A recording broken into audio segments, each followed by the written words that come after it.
Hello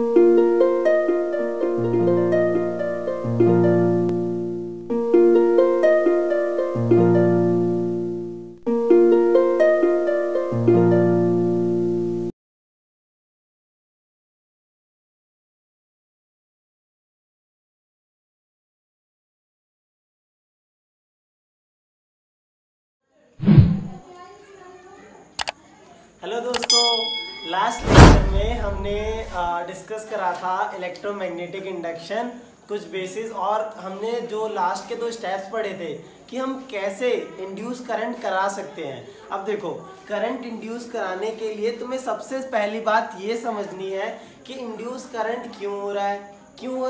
क्योंकि देखो, तुमने करंट फ्लो करा।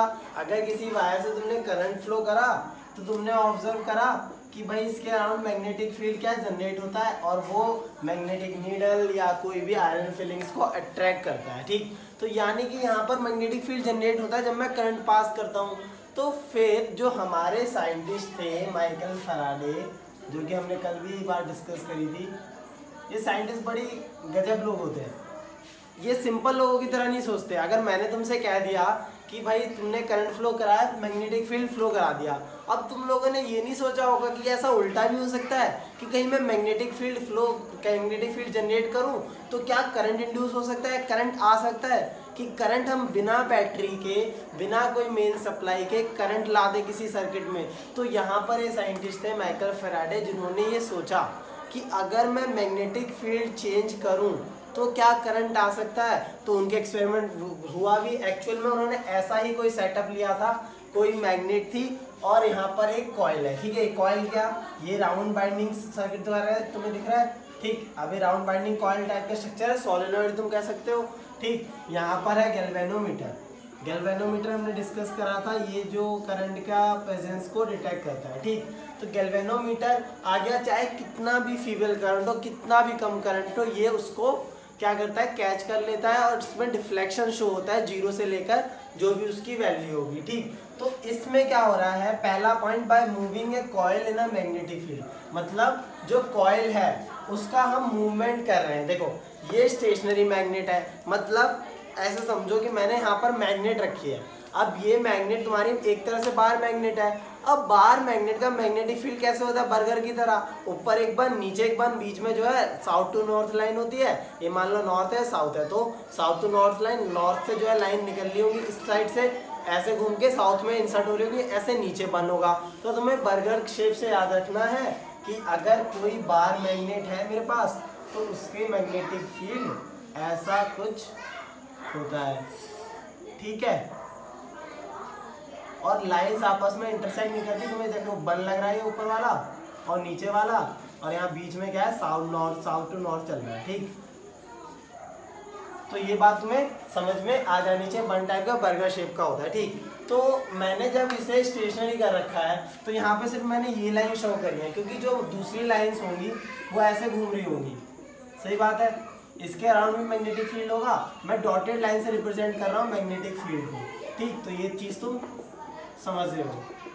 अब देखो, मैग्नेटिक फील्ड एक्चुअल में कितना पास हो रहा है, वो मैग्नेटिक फील्ड है ये वाला, क्योंकि जो मैग्नेटिक फील्ड इसके यहाँ पर होगा वही पास करेगा कॉइल के अंदर से। ठीक, तो मेरी मैग्नेट है स्टेशनरी, वो है रुकी हुई। अब मैं कॉइल को ला रहा हूँ बार बार आगे पीछे आगे पीछे आगे पीछे। ये कॉइल है, ये क्या है, मार मैग्नेट। ठीक, तो जब कॉइल आ रही है तो इसमें क्या आ रहा है, कॉइल आने में इसमें मैग्नेटिक फील्ड चेंज हो रहा है, क्योंकि देखो ये रुकी हुई है, इसका मैग्नेटिक फील्ड सेम है, लेकिन अभी यहाँ पर ये मैग्नेटिक फील्ड के अंदर नहीं है ये कॉइल। जब ये पास आएगी मैग्नेटिक फील्ड में आ जाएगी, क्योंकि यहाँ तो मैग्नेटिक फील्ड निकले हुए हैं। देखो सेम चीज, अब अगर मैं कॉइल इधर ले जाऊँ तो इसकी मैग्नेटिक फील्ड लाइंस कम हो जाएंगी, और जितना पास ले जाऊँ तो उतनी मैग्नेटिक फील्ड लाइंस जो है इसके करीब आ जाएंगी, है ना, क्योंकि मैग्नेटिक फील्ड लाइन पूरी फैली हुई है। जो डॉटेड लाइन से मैंने रिप्रेजेंट कर रखी है, अब जितना मैं दूर ले जाऊंगा उतनी डॉटेड लाइन इससे दूर होंगी। यानी कि तुम्हें इस बात को समझना है कि बार मैग्नेट स्टेशनरी है और मूवमेंट ऑफ कॉइल हो रहा है, इससे मैग्नेटिक फील्ड में चेंज आ रहा है। अब मैग्नेटिक फील्ड में चेंज आ रहा है, तो जैसे ये मैग्नेटिक फील्ड में चेंज आया, जो भी चेंज आया तुम्हें, ठीक है, अब इस मैग्नेटिक फील्ड के चेंज ने क्या करा, जो हमारे पास कंडक्टर था उसमें आएगा एक करंट आई। ठीक, इसके अंदर करंट इंड्यूस हो जाएगा आई। ठीक, डायरेक्शन किसके अकॉर्डिंग होगी? डायरेक्शन अभी हम देखेंगे कि इंड्यूस करंट का जो फ्लेमिंग्स का राइट हैंड रूल था वो यूज करेंगे हम। ठीक, तो ये करंट इंड्यूस हुआ। अब इसको हम डिटेक्ट कैसे करें? एक तरीका ये है कि हम कोई इक्विपमेंट या अप्लायंस लगाते हैं, जैसे इलेक्ट्रिक बल्ब लगा दिया तो वो ग्लो कर जाएगा, तो हमें समझ जाएगा कि इसमें करंट आया। लेकिन तुम्हें पता है कि बार मैग्नेट का मैग्नेटिक फील्ड बहुत कम होता है ना, हम इसको बढ़ा सकते हैं, है ना। और अगर हम बड़े लोगों के साथ काम करें तो हमें ज़्यादा एनर्जी यूज़ करनी होगी कि अगर हम बार मैग्नेट ज़्यादा बड़ी ले लें और या मूवमेंट ऑफ कॉइल ज़्यादा बड़ा लें तो हमें उसे क्या है, ज़्यादा एनर्जी से मूव करना होगा। इसलिए इसके अंदर करंट क्या होगा? कम होगा, क्योंकि मैग्नेटिक फील्ड की भाई वैल्यू क्या है, कुछ वैल्यू है और वो कम है। सेम कॉइल के अंदर भी मूवमेंट हम अपने हाथ से कर रहे हैं, कोई मैकेनिकल चीज़ यूज़ नहीं हो रही, यानी कि करंट जो आई है इसकी वैल्यू बहुत कम होगी, मान लो 0.01 एम्पेयर इस तरीके से। ठीक, तो 0.01 एम्पेयर है, 1 एम्पेयर भी नहीं है, तो इतना कम करंट बल्ब भी नहीं ग्लो कर सकता, क्योंकि उनकी कुछ रेटिंग होती है, तुमने पढ़ा है इलेक्ट्रिक रेटिंग लैब 60 वाट का, 100 वाट का, तो ऐसी बड़ी बड़ी वैल्यूज होती हैं, इनके अंदर 5 एम्पेयर का करंट जाना चाहिए। अब 5 एम्पेयर और 0.01 एम्पेयर में तुम्हें पता है 5 अब बड़ा है, यानी कि ये इतना कम करंट है, तो इसलिए हमने यहाँ पर यूज़ करा है गैल्वेनोमीटर। अब गैल्वेनोमीटर का काम क्या है? ये छोटे से छोटा करंट चाहे कितनी भी वैल्यू हो उसके अंदर डिफ्लेक्शन 0 पॉइंट पे पहले होता है, जैसे ही करंट आता है और वो डिफ्लेक्ट कर जाता है किसी पॉइंट वैल्यूज पे, यहाँ वैल्यूज होती है मार्क। ठीक, तो जैसे 0 पे था यहाँ पर, उसके बाद ये जो मार्किंग है मूव कर जाती है। ठीक, तो ये तुम्हें बात समझनी है। अगर अपनी प्रैक्टिकल लैब में तुम देखोगे तो तुम्हें गैल्वेनोमीटर का जो डायग्राम है वो समझ में आ जाएगा। मैं यहाँ पर अभी एक इमेज ड्रॉप कर दूंगा गैल्वेनोमीटर की, तो तुम साफ देख लेना। ठीक, तो ये तुम्हारा समझ में आया कि ये स्टेशनरी, ये मूवमेंट कर रहा है, करंट इंड्यूस हुआ। क्यों हुआ? क्योंकि मैग्नेटिक फील्ड में चेंज आ रहा है। कौन साइंटिस्ट है? Michael Faraday. ठीक, अब जो नेक्स्ट तरीका है वो भी कुछ इसी की तरीके का है। अब देखो इसमें समझो, इसमें क्या है, तुम्हें एक V वोल्ट की बैटरी है, सर्किट है, पहले सर्किट देखा करो, समझा करो। इसको हम बोलते हैं प्राइमरी, मतलब पहला प्राइमरी कॉइल, ये सेकेंडरी कॉइल। अब इस डायग्राम में तुम देख रहे होगे तुम्हें 2 कॉइल दिख रही है, सही बात है, प्राइमरी कॉइल है, सेकेंडरी कॉइल है। अब प्राइमरी कॉइल में तुम देखो मैंने बैटरी अटैच कर रखी है, साथ में एक स्विच है और यहाँ पर सिर्फ एक गैल्वेनोमीटर है। अब डायग्राम देख के तुम्हें समझ में आ रहा होगा कि करंट इंड्यूस कहाँ होना चाहिए, इसके अंदर, क्योंकि मैंने यहाँ पर गैल्वेनोमीटर अटैच करा है। बिल्कुल बात सही समझ में आती है।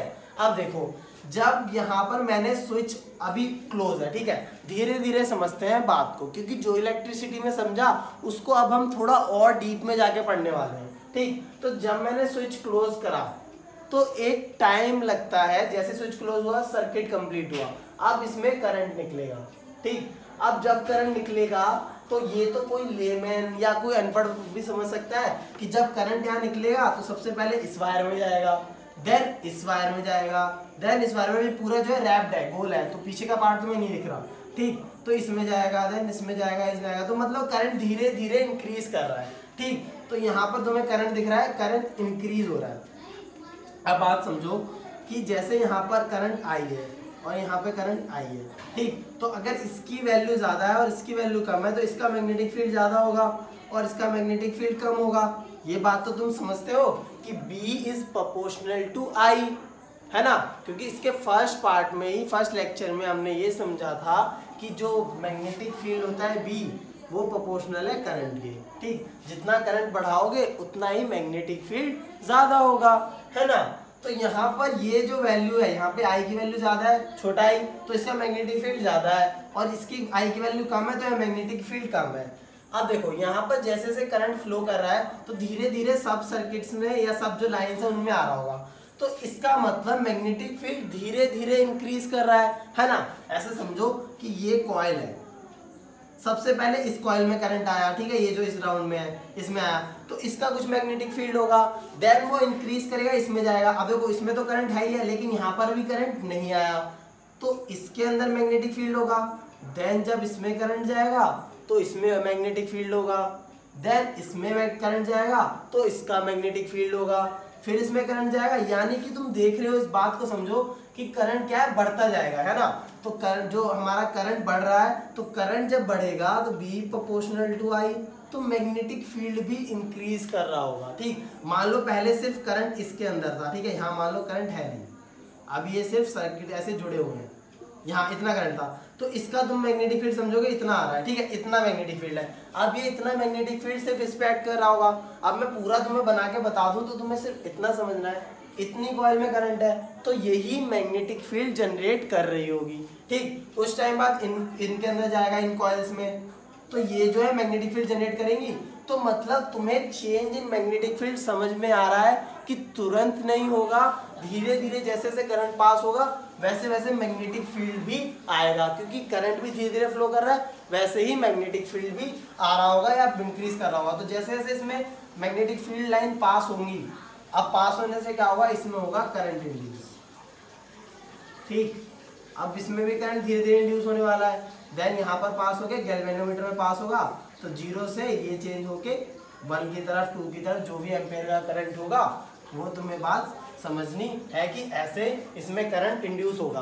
ठीक, तो ऐसी एक एक्टिविटी एनसीईआरटी की बुक में भी है, ठीक है, वो भी मैं यहाँ ड्रॉप करूँगा तो तुम्हें कोरिलेशन हो जाएगा कि करंट धीरे धीरे इंक्रीज होगा, क्योंकि पहले एक कॉइल में जाएगा उसका मैग्नेटिक फील्ड, दूसरी कॉइल में जाएगा उसका मैग्नेटिक फील्ड, तो मैग्नेटिक फील्ड चेंज हो रहा है और मैग्नेटिक फील्ड चेंज ही तो कराना है हमें, क्योंकि हमने यहाँ पे समझा मैग्नेटिक फील्ड चेंज कैसे हो रहा है, मैं इसको दूर ले जा रहा हूँ पास ला रहा हूँ, दूर ले जा रहा हूँ पास ला रहा हूँ। यहाँ पर ऐसा करने की जरूरत नहीं है, यहाँ पर बैटरी कर रही है, क्यों, क्योंकि वो धीरे धीरे करंट भेज रही है। अब धीरे धीरे करंट जा रहा है तो धीरे धीरे मैग्नेटिक फील्ड भी बढ़ता जा रहा है। यही बात में समझनी है इस प्राइमरी और सेकेंडरी कॉइल के अंदर।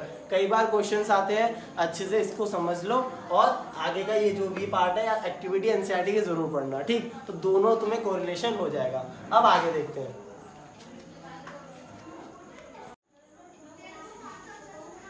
अब इलेक्ट्रोमैग्नेटिक इंडक्शन और फ्लेमिंग्स का राइट हैंड रूल दोनों आपस में इंटर रिलेटेड थे।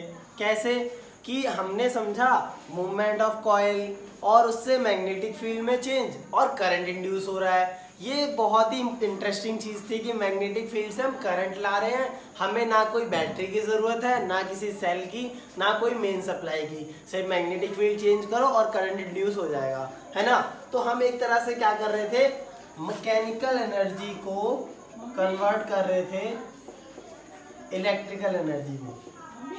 ठीक है, अब इसको और अच्छे से समझेंगे जब हम इलेक्ट्रिक जनरेटर समझेंगे। ठीक है, अभी इतना समझ लेते हैं। और एक और चीज़ क्या समझी कि फ्लेमिंग्स का जो राइट हैंड रूल है उसमें तीनों जो हमारी फिंगर्स है वो आपस में परपेंडिकुलर है। कैसे, थंब परपेंडिकुलर 4 फिंगर के और 4 फिंगर परपेंडिकुलर है मिडिल फिंगर के। 4 फिंगर रिप्रेजेंट करती है फील्ड को, जैसे लेफ्ट हैंड रूल में करती थी, और यहाँ पर इंड्यूस करंट होता है, करंट नहीं इंड्यूस करंट, जो मिडिल फिंगर रिप्रेजेंट करता है और थंब रिप्रेजेंट करता है मूवमेंट। ठीक, तो उससे हम करंट निकालते हैं। अब ये यूज आएगा जैसे हमने इलेक्ट्रिक मोटर में फ्लेमिंग्स का यूज करा था लेफ्ट हैंड रूल, यहाँ पर यूज करेंगे हम राइट हैंड रूल। चेंज क्यों आ रहा है, हम लेफ्ट और राइट में क्यों जा रहे हैं, क्योंकि वहाँ पर फोर्स की कंसेप्ट था और करंट जो है कोई बैटरी दे रही थी या कोई सोर्स था, यहाँ पर करंट इंड्यूस होगा और वो करेगा मैग्नेटिक फील्ड। ठीक, तो ये चीज़ हमें समझनी है। तो मैकेनिकल एनर्जी इलेक्ट्रिक कन्वर्ट आ गया। ठीक, तो उससे पहले हमें सबसे पहले समझना होगा डायरेक्ट करंट और अल्टरनेटिंग करंट का कंसेप्ट। ठीक, कि तुमने कई बार इलेक्ट्रिसिटी के क्वेश्चन में देखा होगा मैंने ऐसा डायग्राम बनाया है। ठीक, ये जो डायग्राम है तुम कहीं पर भी देखो जिंदगी में आज के बाद, ये समझ लेना अल्टरनेटिंग करंट का एग्जांपल है। अल्टरनेटिंग करंट का मतलब देखो इसमें ऐसे स्लोप हो रहा है, तो अल्टरनेटिंग करंट वर्ड पे जाओ, अल्टरनेट। अल्टरनेट मतलब कि जैसे तुम्हारे पास एक सीरीज दे रखी है, ये एक सीरीज है। ठीक, तो अल्टरनेट मतलब ये ऐसे पर्सन सिटिंग है। ठीक, एक छोड़ के एक। ठीक, तो यहाँ पर अल्टरनेट का वर्ड तो मतलब तुम्हें ये समझ में आया कि एक छोड़ के एक बैठे हुए हैं, वो अल्टरनेट पोजीशन हो गया। ठीक, तो अल्टरनेट का देखते हैं, पहले डायरेक्ट समझो। डायरेक्ट मतलब डायरेक्ट करंट। ठीक, तो करंट होगा, पहली बात समझ में आती है। तो डायरेक्ट करंट जिसका मैग्नीट्यूड या तो सेम रहे या बदले, कोई प्रॉब्लम नहीं, लेकिन उसकी डायरेक्शन रिमेन्स सेम, है ना। तो सबसे इंपॉर्टेंट चीज, डायरेक्ट करंट में भले ही मैग्नीट्यूड कुछ भी हो, 2 एम्पेयर 5 एम्पेयर 6 एम्पेयर, है ना, मान लो 2 एम्पेयर है और वो 2 एम्पेयर ही रहता है तो भी डायरेक्ट करंट है। अगर 2 एम्पेयर है तो हो जाता है 3 एम्पेयर तो भी डायरेक्ट करंट है। अगर वो 3 एम्पेयर है हो जाता है 9 एम्पेयर तो भी डायरेक्ट करंट है ना। तो मैग्नीट्यूड कुछ भी हो, चाहे मैग्नीट्यूड इज आइदर कांस्टेंट और वेरिएबल, लेकिन डायरेक्शन सेम रहनी चाहिए, डायरेक्ट करंट तभी होगा वो। मतलब अगर उसकी डायरेक्शन ये है, इस डायरेक्शन में करंट फ्लो कर रहा है तो यही रहनी चाहिए, रिवर्स या डायरेक्शन रिवर्स नहीं होनी चाहिए, ठीक। क्योंकि देखो क्योंकि डायरेक्शन तो ऐसे भी चेंज होती है। तुम मुझसे कह सकते हो कि भैया देखो सर्किट में तो डायरेक्शन बदल लिया करंट की, यहाँ से आया, मान लो यहाँ बैटरी थी और यहाँ पे एक रजिस्टर लगा दिया, तो तुम देखोगे भैया देखो करंट ये रहा, करंट ऐसे आ गया, ऐसे आ गया। तो हम डिस्कस कर रहे हैं कि मैंने बोला डायरेक्ट करंट का वैल्यू कांस्टेंट हो या वेरिएबल हो। जैसे यहाँ पर देखो कांस्टेंट है वैल्यू, यहाँ पर वेरिएबल है और यहाँ पर भी वेरिएबल है, तो वो डायरेक्ट करंट तब तक कहेंगे उसे जब तक वो अपनी डायरेक्शन चेंज नहीं करता। अब मैंने आपसे बोला कि डीसी करंट, डीसी मतलब डायरेक्ट करंट, ठीक है, डीसी। आप उसके बाद कभी भी डीसी वर्ड पढ़ो, डी कैपिटल सी कैपिटल, तो समझ जाना डायरेक्ट करंट लिखा हुआ है, ठीक। तो डायरेक्ट करंट का अगर सोर्स पूछे हमें कोई कि भाई सोर्स क्या है डायरेक्ट करंट का, तो इसका सोर्स होता है या तो कोई बैटरी यूज कर लो तुम या सेल, ठीक। तो मतलब जिसमें कोई कांस्टेंट वैल्यू का करंट निकल के आता है, ठीक। तो इसमें यहाँ पर आई करंट आया, आई करंट। अब देखो सबसे पहले दिमाग में ये बात आएगी कि यहाँ पर ये बैटरी लगी है। अब जब करंट निकलेगा, यहाँ पे करंट निकला तो तुमने देखा इसकी करंट की डायरेक्शन ऊपर हो गई, है ना। फिर करंट की डायरेक्शन ऐसे हो गई, बहुत खुशी मना रहे हो गए तुम कि भाई करंट की डायरेक्शन चेंज हो रही है, ये डायरेक्ट करंट नहीं है, तो ये गलत लिखवा दिया भैया ने, सोर्स बैटरी और सेल होगा। तो तुम्हें यही बात समझनी है कि ये फ्लो ऑफ करंट हो रहा है, ठीक है। जब मैं बोलता हूँ डायरेक्शन ऑफ करंट चेंज होने का, इसका मतलब कि इसकी डायरेक्शन जस्ट रिवर्स हो जाए। कैसे कि अभी ये बैटरी ऐसे लगी हुई है, अगर मैं इस बैटरी को चेंज कर दूं, अभी तुमने क्या देखा, इधर प्लस था इधर माइनस था, सही बात है। अब मैं इसे चेंज कर रहा हूँ, इधर माइनस कर रहा हूँ इधर प्लस कर रहा हूँ, ठीक। अब ये प्लस है माइनस है, तो तुमने इलेक्ट्रिसिटी चैप्टर में पढ़ा है कि प्लस से करंट निकलेगा, तो यानी कि करंट अब यहाँ से निकलना चाहिए। तो ये जो डायरेक्शन मैंने बनाई है, इन डायरेक्शन को हटा दिया जाए, सही बात है। तो हमने इन डायरेक्शन को हटा दिया। अब करंट के फ्लो की डायरेक्शन ये है, ठीक है। तो तुमने क्या देखा, डायरेक्शन क्या हो गई, रिवर्स, डायरेक्शन रिवर्स। कैसे, जब प्लस वाला साइन इधर था, सर्किट बना ही लो यार, तुम देखो, तुम समझते ही तो नहीं हो। यहाँ पर देखो, ऐसा कुछ सर्किट पहले बनाया था मैंने। अब देखो प्लस माइनस, यहाँ पे करंट निकला था, ठीक है। इसकी डायरेक्शन तुम देख रहे हो कैसी है, क्लॉकवाइज, ठीक। और इसकी डायरेक्शन तुम देखो, प्लस यहाँ से निकला है तो यानी कि डायरेक्शन है ये एंटी क्लॉकवाइज। तो इसकी डायरेक्शन सेम है, इसकी भी डायरेक्शन सेम है। जब तक करंट फ्लो करेगा, यहाँ पर रजिस्टर हो, अप्लायंस हो, कुछ भी चीज हो, इनका जो डायरेक्शन है वो सेम रह रही है। ये एंटी क्लॉकवाइज में घूम रहा है, ये क्लॉकवाइज में घूम रहा है, यानी कि ये दोनों एग्जाम्पल किसके हैं, डायरेक्ट करंट के। और इनका सोर्स क्या है, बैटरी, ठीक। अब अगर किसी सर्किट में ऐसा हो जाए कि बैटरी खुद ब खुद चेंज हो रही है, पहले प्लस माइनस में कनेक्टेड थी, अब वो चेंज हो जाए, ठीक। तो यानी कि ऐसा कोई सर्किट जिसमें मैंने यहाँ अलग अलग ड्रॉ करा है, तो यहाँ तो जो मेरा डायरेक्शन है, देखो करंट यहाँ पे एंटी क्लॉकवाइज घूमता रहेगा, प्लस से निकलेगा माइनस में, यहाँ पे निकलेगा प्लस से माइनस में। अब तुम्हें ये बात समझ में आ रही होगी, तुमने जितना भी इलेक्ट्रिसिटी चैप्टर पढ़ा पूरा डायरेक्ट करंट के बेस पे पढ़ा था, कोई अल्टरनेटिंग करंट नहीं आया। क्योंकि अगर सर्किट प्लस से निकाल रहा है चार्ज बैटरी के, तो प्लस से ही पूरे सर्किट में घूम रहा था। और सेम चीज यहाँ पर भी हो रही है, यानी कि पूरा इलेक्ट्रिसिटी चैप्टर डायरेक्ट करंट पे बेस्ड था। बैटरी या सेल तुम यूज कर रहे थे, इसका सोर्स तुम्हें समझ में आ गया। लेकिन अब यहाँ पर इंपॉर्टेंट कंसेप्ट आया अल्टरनेटिंग करंट का, कि ऐसा करंट जो डायरेक्शन चेंज करे। कोई पर्टिकुलर टाइम पे उसकी कुछ फ्रीक्वेंसी है, उस फ्रीक्वेंसी में वो चीजें घूम रहा है, ठीक। तो डायरेक्ट करंट क्या, मैग्नीट्यूड सेम रहेगा, कांस्टेंट हो चाहे वेरिएबल हो, कुछ भी हमें मतलब, बस मोस्ट इंपॉर्टेंट चीज डायरेक्शन सेम होगी। अगर वो क्लॉकवाइज घूम रहा है तो क्लॉकवाइज घूमेगा, अगर एंटी क्लॉकवाइज घूम रहा है तो एंटी क्लॉकवाइज ही घूमेगा। ये दोनों सर्किट अच्छे से ड्रॉ कर लेना नोट्स में, ठीक। अब उसके बाद आती है अल्टरनेटिंग करंट की बात। तो कोई ऐसा करंट जिसकी मैग्नीट्यूड चेंज होती है ना, मतलब जिसका मैग्नीट्यूड चेंज होता है टाइम के साथ, तो यहाँ पर मैग्नीट्यूड भी कांस्टेंट नहीं है ना, और डायरेक्शन जो है रिवर्स करती है। रिवर्स माने जस्ट उल्टी होती है पीरियडिकली। जैसे तुम्हारे पीरियड्स होते हैं 45 मिनट्स 1 आवर के। पीरियड वर्ड आता किस लिए है, पीरियड वर्ड आता ही है कि वो कुछ टाइम इंटरवल बाद दोबारा रिपीट होगा। यानी कि स्कूल में पीरियड होता है 45 मिनट्स 1 आवर, है ना, तो उसमें 45 मिनट्स बाद एक पीरियड, फर्स्ट पीरियड होता है, then second period, then third period. Same यहाँ पर पीरियडिकली है कि कोई पीरियड में मेरा पूरे सर्किट में करंट जो चेंज हो रहा है। अब यहाँ पर बैटरी सोर्स नहीं होगी, क्योंकि बैटरी कभी भी अल्टरनेटिंग करंट नहीं प्रोड्यूस कर सकती, क्योंकि इसमें पॉजिटिव टर्मिनल और नेगेटिव टर्मिनल सेम रहते हैं, हम चेंज नहीं कर सकते।